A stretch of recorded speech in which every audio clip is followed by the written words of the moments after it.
Hello again, everyone, and welcome back to Skyblock News. I'm your host, Derailious, and today we're going to be going over Skyblock Update 26.1 with some updates on the alpha, including a limited return of the disco destination, among a bunch of other changes. Before we begin, make sure to like and subscribe, use code RAIL on the Hypixel store for 5% off your order, and without any further ado, let's get started.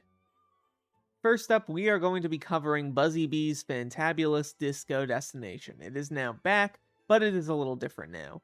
If you place it down, it only works on offline pests now. It no longer works on all of the pests that you're actively spawning, just those that spawn in while you're not playing the game.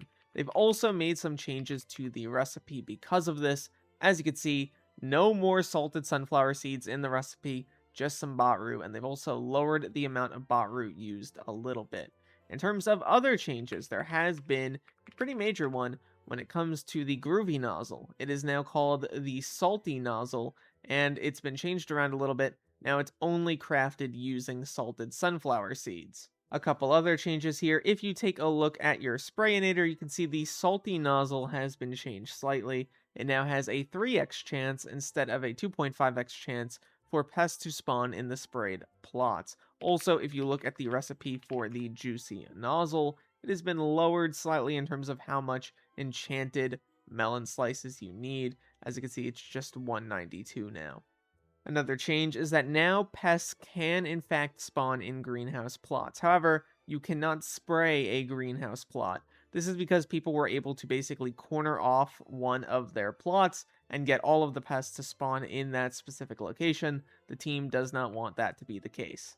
The team has also made a few texture changes. As you can see, here's the feast fungus, here are deep fries, and if you look in Centauri's menu, you can see stuff like the feast burger, the Super Jacob entertainment system, as well as the bloomin' thorns.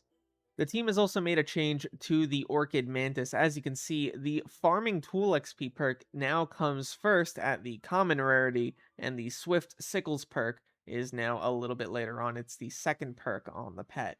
This shouldn't change around stuff too much, but it does make the Farming Tool XP something you can level immediately upon getting the pet, which in my view is pretty solid.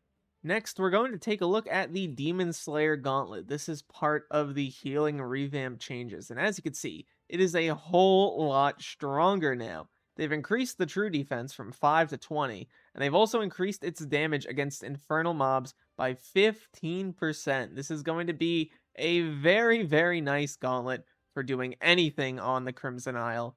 Moving on, we have some healing revamp changes over on the forums, and they've added some healing when you kill a Slayer boss, which is pretty nice.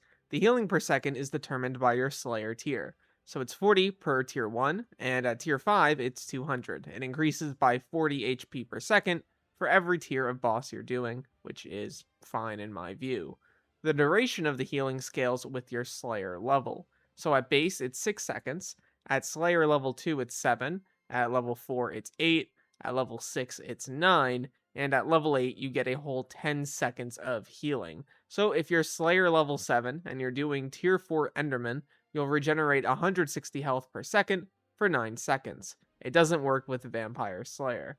I think this is pretty solid. It should alleviate some of the issues people were having where they weren't able to regenerate their health fast enough between bosses. I don't know if it will be enough on certain higher level players with like 8k HP. They might still struggle a little bit, but at the same time, I feel like those players are likely those who are taking the least damage in these bosses anyway.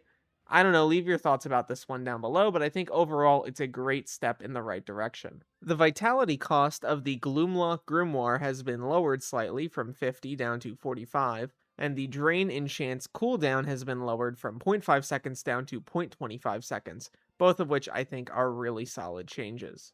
Something else that they've done is they've re-increased the damage of Lord Jabba slightly. The fireballs have gone from 0.15x base damage up to 0.25x base damage, or 2500 damage, and the laser has been increased from 1x base damage up to 3x, which is 30,000 total. This should still be manageable with players who have weaker gear, but it punishes stronger players who want to stand still and avoid the mechanics. There have also been some pretty big Slayer-related adjustments. Enderman Slayer got slightly nerfed across the board. Tier 4 has gone from 15k base damage down to 13,500. Dissonance is 0.4x the base damage, and the fixations got nerfed pretty solidly from 2k down to 1500 at Tier 4. Blaze Slayer also got changed. Its base damage got nerfed by around 15%. As you can see, Tier 4 Phase 1 is 385, then it goes up to 575 and 955. Significant reductions once again. And for the last out of kata changes, they have fixed an issue where the mosquito bow healed for more than intended, and they removed the venom shot ability of Arachne's Keeper. It should now deal damage equal to its base damage of 200, making it twice as threatening as your average spider. The team has also dropped a laundry list of changes related to the catacombs, nerfing damage, tweaking numbers, generally making the whole experience a lot better. I'm not going to go over every detail here, as these are numbers that have been changed and tweaked a lot, but the TLDR is that they've nerfed a lot of the things on this list to be a little bit more in line with what their goals were, and many of the numbers that used to be HP true have been changed into base damage values to fit the new design philosophy. Going all the way down, though, we do have some Kuudra related changes. They have tweaked how the dropships operate. Their damage now scales off of their base damage. The Chaos Mites also now have damage that scales based on the tier. As you can see, it goes from 20k up to 44k. For the Wandering Blaze, they removed the percentage HP from the damage scaling. For the Blazing Golem, the throwing blocks, the HP true damage has been changed into base damage or regular damage, and same thing with the jump attack. And for the Amegama, the explosion damage now no longer increases in damage based on the player's max health. And for the last few changes, the Blue Ring Octopus got nerfed very significantly in terms of damage. The Smoldering Blaze got a massive nerf in terms of damage. Thank the Lord, it was extremely strong before. And the Glaciite Mutt, Caver, Mage, and Bowman also got a solid nerf. They've also rebalanced the stats on Starlight Armor, and accessory power is now hidden on accessories while in the Rift. That makes a lot of sense. They've also added a few textures for quite a few new items, like the Rookie Axe, the Magic for Pets in a Hurry, and the other items we went over in game before.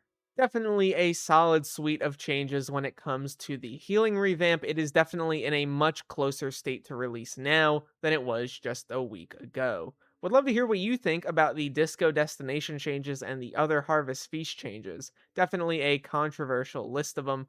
I really do wonder how the long-term future of farming is going to pan out with these changes in mind and with any potential changes in the future. Once again, though, would love to hear what you think down below. Look to the future, fellas. I'll see you then.